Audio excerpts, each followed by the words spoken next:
Insurgents struck Jibo. Dozens of soldiers lost their lives.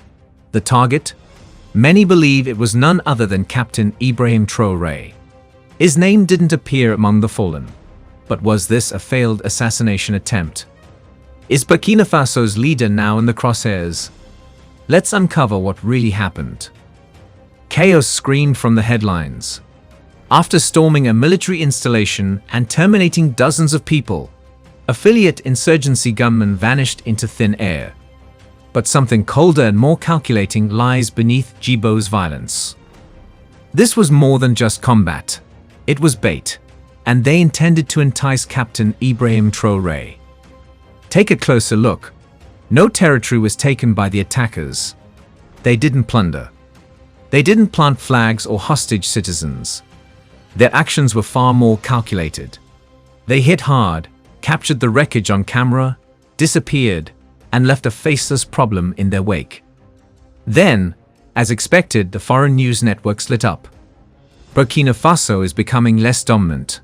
An increase in insurgents. Is Traoré failing? Before the smoke cleared, the script was ready. There is no insurgency there. Provocation is what that is. Jibo wasn't the attack's true target.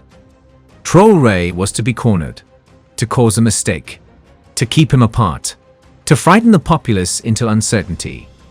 Perhaps the captain's invincibility isn't so great after all, as his opponents both inside and outside begin to talk. And it came close to working. The extraordinary increase in communications, coded briefings, intelligence reroutes, and indirect outreach to moderate groups inside Burkina Faso's bureaucracy was reported by diplomatic contacts in the region within 48 hours. To put it simply, Jibo made it possible for a soft coup to start the forming process. The type in which no bullets are fired. But Traoré's influence over decisions begins to wane. This strategy is outdated. Many years ago, and it never changes, a national figure rises first. He talks about independence, pride, and land. He strikes agreements without going via Washington or Paris. He begins to gain the affection of both metropolitan youth and the impoverished in rural areas. He becomes a symbol, not just for his country, but for all of Africa. Then suddenly, his adversaries show up. They occasionally don uniforms. They occasionally don badges from NGOs.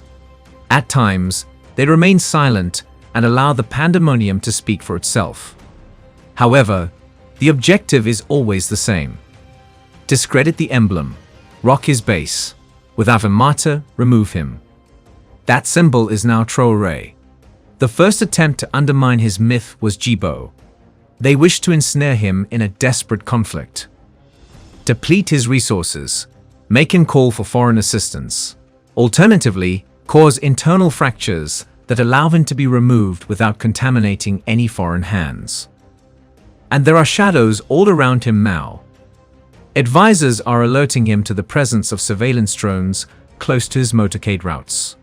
In strategic border areas, communications are being blocked. Support packages offered by international organizations have conditions hidden in the fine print. The front lines are no longer where the fight is fought. It is circling the chair of the president. Now, the question is whether Traoré can stay one step ahead of the game and recognize the trap for what it is. Since Jibo wasn't a single incident, in a much lengthier game that doesn't conclude with a single attack, it was an opening move. And they won't have to shoot again if Traoré makes a mistake today. Add your voice to the total liberation of Africa by leaving a comment in the comments section below. Do not forget to like and subscribe for more informative videos like this one. Let's proceed. Burkina Faso's borders have not been breached by any army. There has been no open antagonism from any foreign force. Nevertheless, Ibrahim Traoré is encircled. This is how coups nowadays start. With tension instead of tanks. With created silence, not missiles. Additionally, the battlefield is no longer under pressure following Jibo. It's getting closer to Traoré, day by day. Channel by channel. That no longer occurs handshake by handshake. It starts in Western finances' boardrooms. International investors have subtly pulled out of infrastructure projects since the incident. The risk profiles of development banks have been reevaluated. Regional insurance underwriters have raised rates on trade corridors and shipping routes that are located on Burkina Faso. Everything appears to be sound financial behavior on paper. In reality, it's economic pressure disguised as caution. The trap is lovely. Traoré, having refused to succumb to the IMF and other debt lords, now faces a liquidity freeze without a single sanction being issued. The tide of gold trade slows down. Audits of mining stall. Subcontractors from abroad run away. And it's all meant to communicate the same thing. You cannot function without us. This siege isn't just economic, though. It's tactful. High-ranking Western officials have been silent since Jibo. Embassies have cut back on engagement. No condolence messages, no offers of assistance. Just a well-planned absence that makes a big impression. But pressure is mounting behind the scenes. Envoys to ECOWAS states are reportedly urging neighboring leaders to distance themselves from Burkina Faso, painting Traoré as reckless, unstable, and dangerous to regional peace. The objective: confinement, political incarceration. They will make him a pariah if they are unable to get rid of him. At the same time, a more pernicious front is emerging. Warfare through narrative. The headlines were harsh and quick after Jibo. Traoré is losing his hold. Burkina Faso's security is crumbling. But listen. Burkina-based sources were cited in almost none of the stories. Nearly all of them used external displays. Analysts who are anonymous. Briefings that had already been prepared were distributed through well-known Western channels. This goes beyond biased reporting. It's manipulation of perception. A methodical dismantling of legitimacy. Allies will be hesitant if they think Traoré is losing. Local confidence will crumble and investments will freeze. The hope is that destroy his backing without ever going up against him. However, how internal actors start to give in to this pressure is what really makes this siege hazardous. Formerly faithful bureaucrats now remain silent during meetings. Regional governors start to postpone directives. Concerned about being placed on foreign blacklists, some military officers begin to prioritize their own survival over national defense. Isolation turns into suffocating in this way. Without a single bomb being dropped, a revolution dies like this. Perhaps what irritates them the most, though, is that Traoré is still standing. Because he escaped the Jibo trap. He has not been broken by the financial strain. He is unfazed by the media frenzy. Be certain, however, that the noose is still being tightened. Silently. Always. With patience. Traoré won't have to fall unless the circle is broken down. Till the Burkina Faso he fought for, the dream of an African nation rising tall without permission, becomes just another cautionary tale spoken in whispers. He will simply be cut off, inch by inch. Another arm of this conflict lurks covertly beneath the surface, as the financial noose tightens and diplomacy becomes icy. Employing violence as a regulated political instrument, Jibo was overrun by affiliate militants who weren't renegade operatives on a religious mission. The cover story is that, in actuality, they were a part of a well-planned performance that was released with surgical precision to destabilize rather than to conquer. They are not autonomous actors. These are weapons that invisible clients rent. This is how the game functions. Territories are not held by these tribes for very long. Governance is not something they create. They don't make policy announcements. They repeatedly hit vital places in the neural system of the state. This is a base. There's a road, a reserve of grain, a dam that generates electricity, just enough to interrupt always, to elicit, to reveal. Then they disappear. It's not a philosophy. It serves a purpose. Such insurgents do not require knowledge of geopolitics. A place at the table is not necessary for them. Creating the pressure that pushes someone else's agenda through the back door is their goal. After a single strike in the north, a foreign security plan appears out of nowhere. A delayed foreign mining contract is up for renegotiation after one bomb goes off on a convoy. Is it a coincidence? Ask any analyst who has observed this Libyan playbook, or Mali, or Sudan. The raids come first. Next came the rumors. The vultures came next. The writing is being contested this time though. Burkina Faso poses a threat because of this. Traoré is not turning to the typical suspects for assistance. He is not urging the world community to act as a mediator. He's refusing to let troops from the same governments who sponsor non-governmental organizations come in and help provide stability. The cycle is then broken. They've turned up the insurgents like a volume dial because of this. More assaults, more murmurs, more headlines. However, who is operating that dial? Take a look at the arms flowing. None of these affiliated organizations produce firearms. They don't manage supply chains. They do not disseminate propaganda in 5 languages or finance their own communications networks. That is being supplied by someone. Someone with interests, resources, and access. Furthermore, it isn't a bush-dwelling bearded leader. The men are dressed in suits. Corporate intermediaries, overseas handlers, retired intelligence personnel operating under covert circumstances.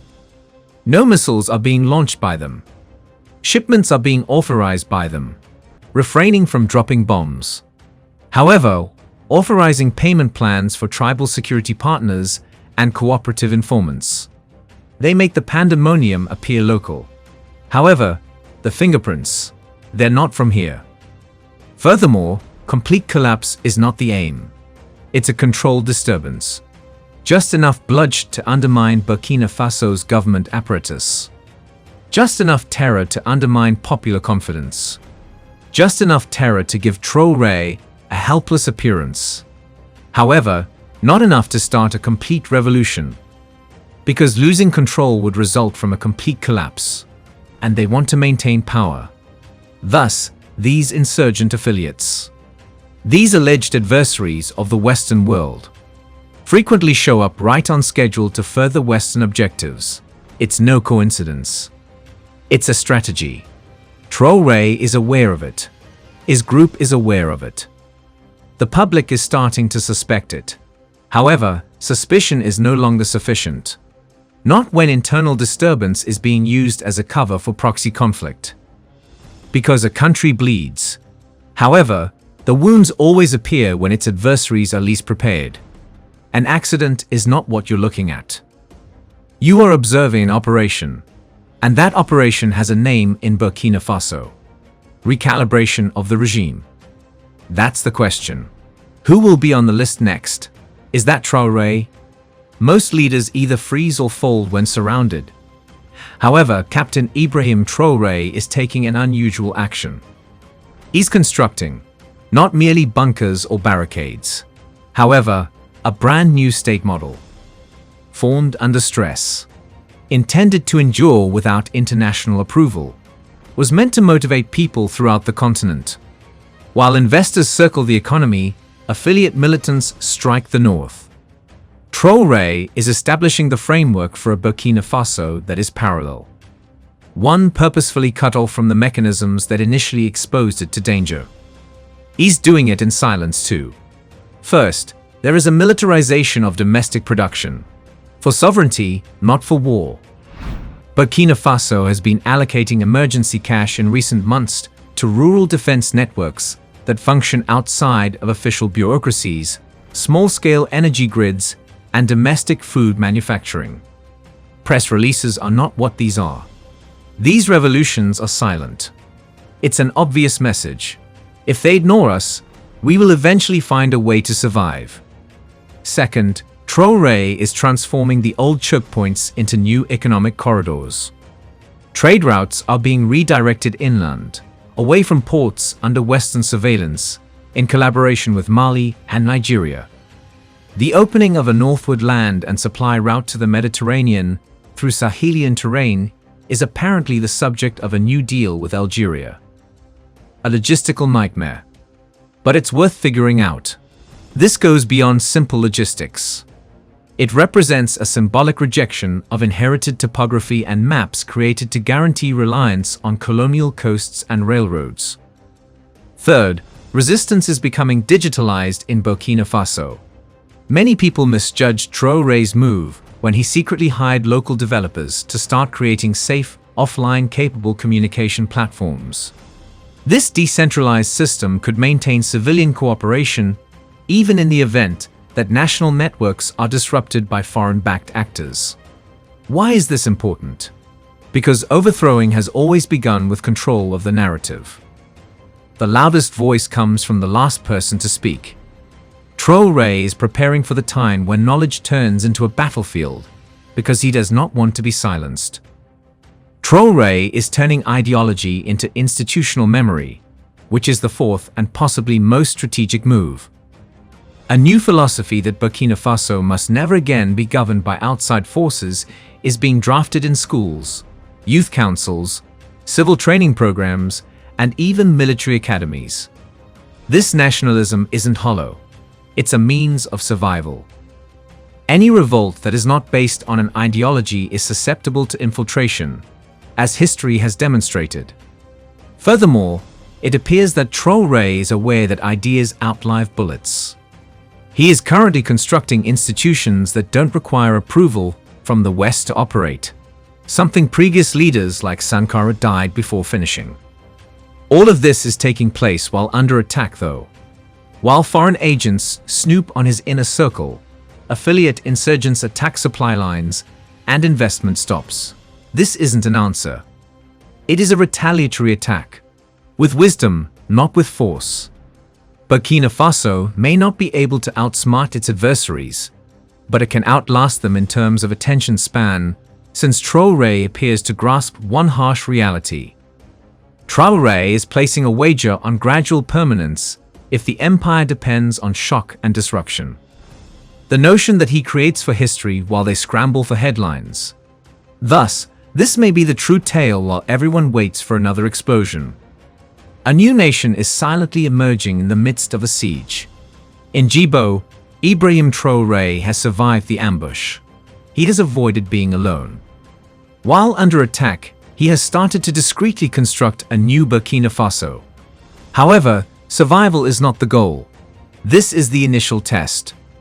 Because it won't be a PR campaign or a war on the battlefield. It will be something more riskier.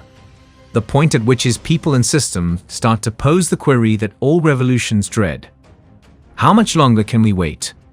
Avoiding the next attack is no longer Traoré's biggest obstacle. It is demonstrating that his vision is more effective than fear. He must stop fighting collapse and begin producing outcomes. Because only internal disenchantment has the power to destroy a nation, while militants can terrorize a region.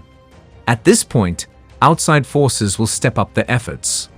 Not with physical force, but with offers of exclusive bargains, technical support, and seduction.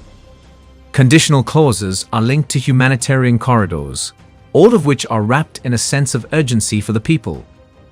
It was all intended to use wariness, rather than violence, to entice the system back into dependency. The same voices that now support sovereignty may begin to question whether it was worth it if the populace loses patience, if rice prices rise once more, if salaries stagnate, or if roads remain damaged for an extended period of time. The waiting room, not the battlefield, is where most revolutions fail. Thus, Traoré's current mission needs to be triple. Prior to convenience taking over, strengthen loyalty first. That implies that he needs to eliminate subtly saboteurs and fence-sitters from his administration.